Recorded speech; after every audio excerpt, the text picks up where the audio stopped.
Fala pessoal, tudo bem? Francisco do canal Mente de Holder aqui. Se essa é a sua primeira vez no canal, muito prazer. Eu trago conteúdo sobre finanças, investimento, longo prazo, focado principalmente numa estratégia buy and hold, onde a gente aloca os ativos por um longo período de tempo, onde a gente carrega as nossas posições. Então, se esse conteúdo te interessa, eu já deixo o convite, te inscreve aqui embaixo no canal, deixa o like, ativa o sininho, isso vai ajudar muito a gente a chegar a mais pessoas e principalmente a você receber o conteúdo em primeira mão. Todo dia eu tô aqui, respondo todos os comentários. O meu Instagram é @mente de holder, todo dia tem conteúdo também. Então eu deixo o convite pra gente seguir um pouquinho mais perto. Hoje eu quero falar um pouquinho mais sobre Arezzo, Engie, PetroRio, três companhias que soltaram resultados diferenciados, resultados diferentes e principalmente trazem potencial de crescimento. Cada ação no seu momento, ação de crescimento, ação de dividendo, e a gente vai estressar um pouquinho mais sobre essas companhias hoje nesse vídeo. Fica até o final, vou passar 3 pontos e depois no final eu vou dizer se eu tenho ou não essas carteiras, essas posições na minha estratégia de longo prazo. Vamos passar a vinheta e logo mais eu trago todos esses pontos.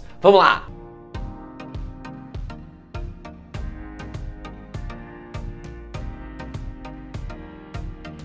Eu vou passar um pouquinho mais sobre os resultados, sobre o cenário de lucratividade e principalmente o momento da companhia. Então, essa questão é de extrema importância, de extrema relevância quando a gente analisa um olhar de longo prazo. Faz sentido a companhia estar ganhando share ou estar perdendo? A companhia está aumentando lucratividade ou está perdendo? Como que ela está dentro do cenário como um todo? Ela está reportando lucratividade, mas o cenário macro, o Brasil, está incomodando. Como que a gente analisa isso? Vamos para a tela, vamos passar um pouco mais sobre esses pontos, principalmente para entender e para passar a estratégia para vocês. Pessoal, aqui na Arezzo a gente vê um papel que performou muito bem nos últimos 5 anos. Olha aqui na tela, a gente tem uma valorização de 177%.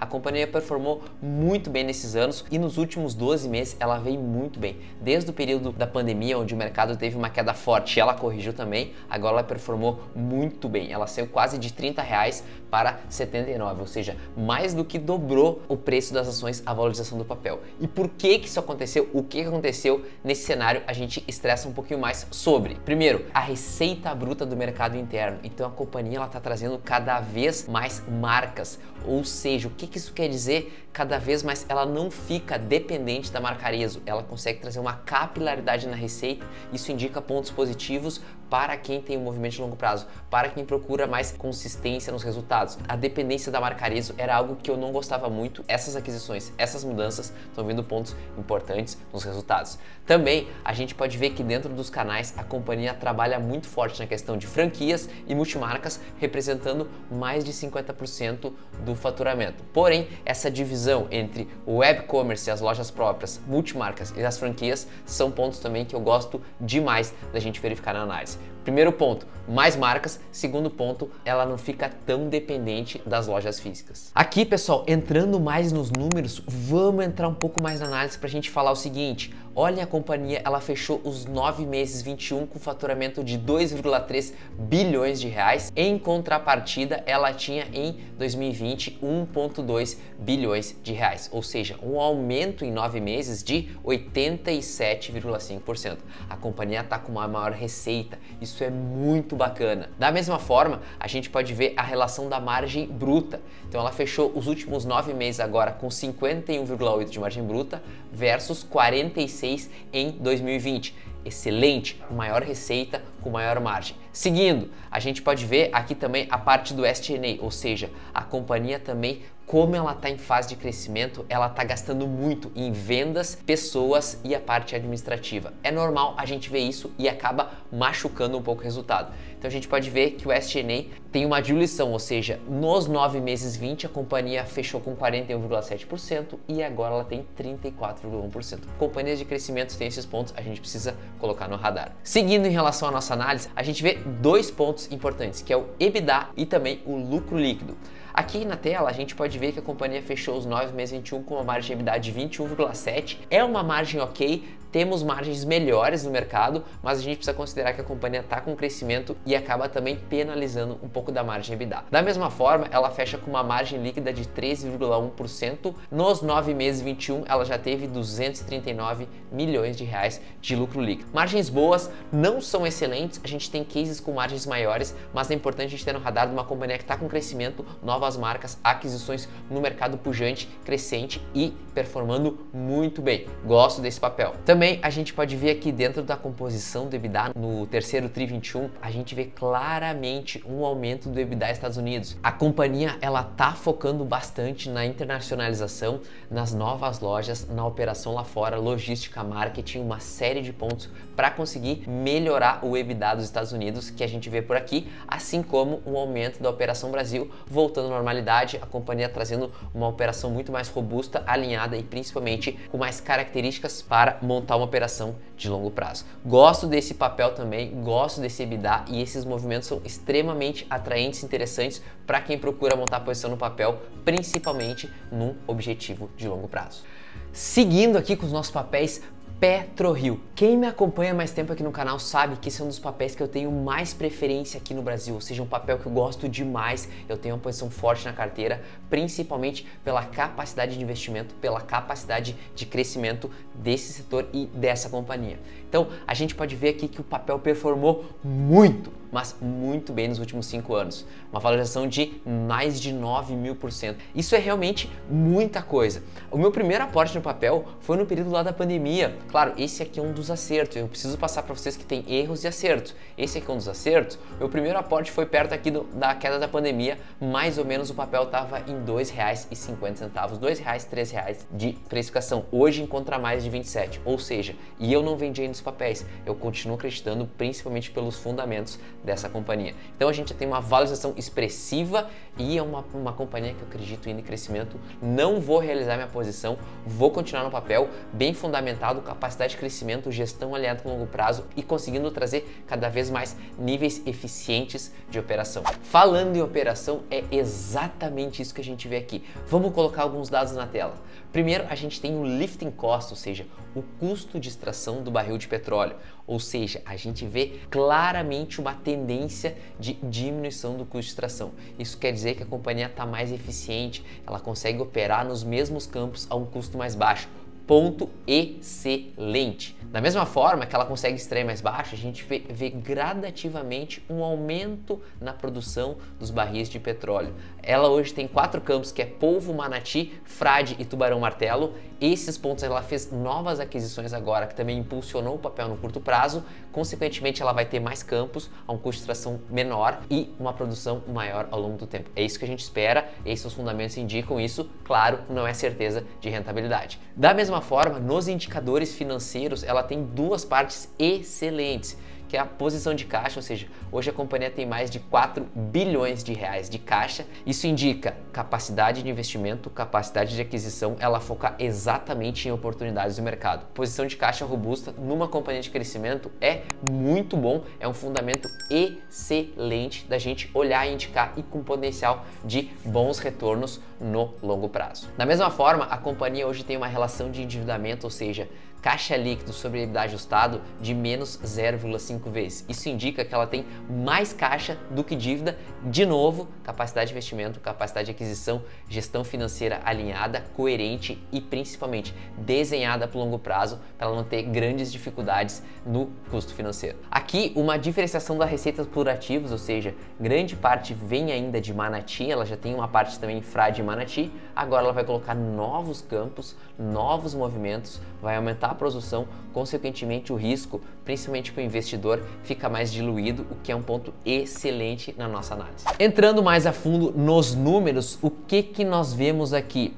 Primeiro ponto, aqui no meio a gente pode ver a comparação dos 9 meses 21 contra os 9 meses 2020. Então a gente vê pontos muito interessantes. Primeiro é o seguinte, um aumento muito forte na receita total, ou seja, um aumento de 156%, maior produção, maior capacidade, a companhia trouxe um aumento muito forte de receita. Então a gente pode ver um aumento de receita de 156% e ela conseguiu aumentar o EBITDA em 130%. Ela já fechou os 9 meses 21 com 1,5 bilhões de reais de EBITDA dentro de uma margem de 59%. É uma queda versus 2020, mas a gente precisa entender que a companhia está crescendo e ela tem algumas questões, principalmente dos resultados das operações e das despesas gerais administrativas, que é um ponto normal de companhias de crescimento que crescem um pouco mais rápido do que as companhias de valor. Assim como dentro do IFR 16, a companhia tem o EBITDA ajustado, ou seja, dentro do EBITDA ajustado após os ajustes contábeis, tanto de receita financeira e de despesa financeira,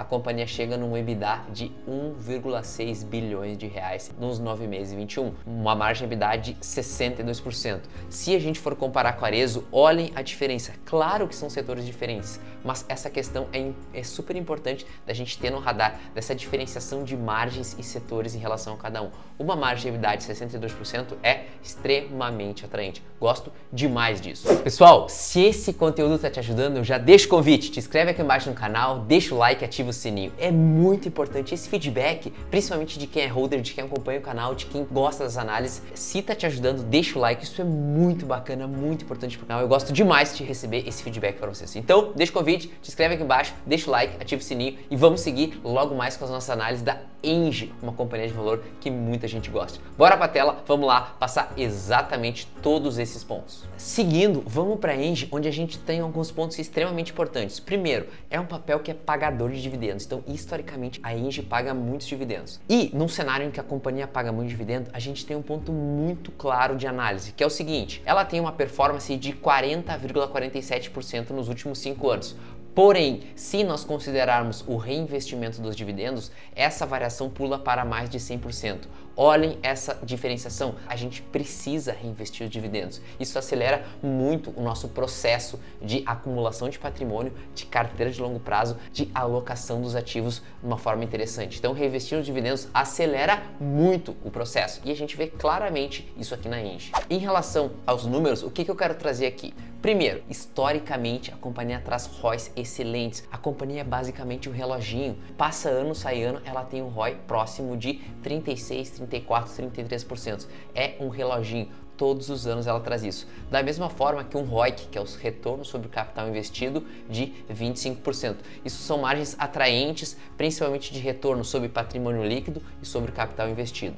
Seguindo aqui, a gente pode ver em relação às margens, ou seja, nos 9 meses e 21, a companhia fechou com um EBITDA de 4,9 bilhões de reais, uma margem EBITDA de 50,9. Lembra que eu falei da margem EBITDA tanto da Arezzo quanto da PetroRio e agora da Engie? Olhem a comparação. Claro, cada setor tem sua particularidade, mas uma margem de EBITDA de 50% tende a ser muito atraente. Da mesma forma que eu trago para vocês aqui o lucro líquido, a evolução do lucro líquido no último trimestre. Um ponto que eu gostaria de chamar a atenção aqui é principalmente em relação ao porquê que o lucro líquido aumentou. A gente pode ver que é claramente em relação ao EBITDA ajustado.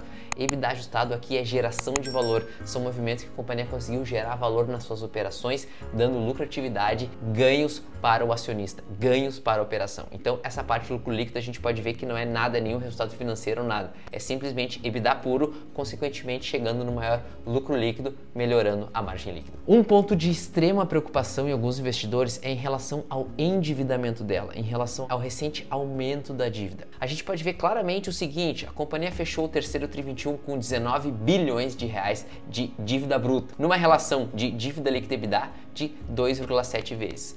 Para alguns setores, para algumas empresas, essa relação de dívida líquida EBITDA é um pouco alta. Porém, dentro do setor elétrico, companhia com resiliência, um histórico de números muito forte e com as receitas recorrentes, não é algo que me assusta. A gente precisa olhar mais de perto, mas não é algo que me assusta e eu continuo vendo bons fundamentos, bom potencial de crescimento e principalmente uma companhia de valor, que ela consegue entregar ano após ano resultado e tem muitos investidores que buscam isso. Não uma companhia que vai crescer e principalmente trazer um risco grande, mas a Engie, nas suas operações, ela consegue trazer uma linearidade, o que tem muitos investidores que buscam. Também olha esse gráfico aqui, pessoal, dividendos. Olhem o yield. Então a gente pode ver historicamente desde 2008 a companhia pagou muito dividendo, um yield médio próximo de 6% em relação a todos os anos. O investidor que mantém essas ações tem 6% quase que todos os anos de dividendo médio. Então um ponto importante a gente ter no radar para quem busca companhia de valor.